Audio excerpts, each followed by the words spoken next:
啊，即係總之就係之前試過係今日有，可能聽日冇，過2日又突然之間有咁嘅狀況。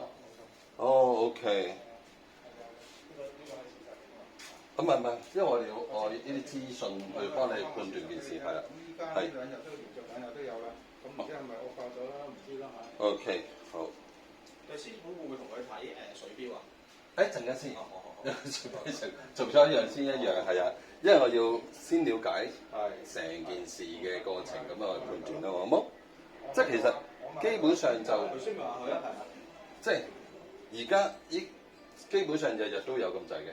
啱啱呢2日啫，即係可能3、4。我哋呢個單位冇任何人用水嘅情況底下都即係3、4日前咧，佢就試過冇漏嘅。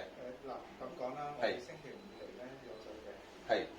咁咧唔緊要，戴咗口罩。係。咁星期6、星期日咧都冇。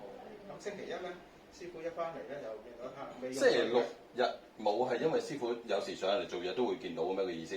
唔係，我有上嚟。啊，你自己上嚟 ，OK， 好，明白，好，得 ，OK， 好。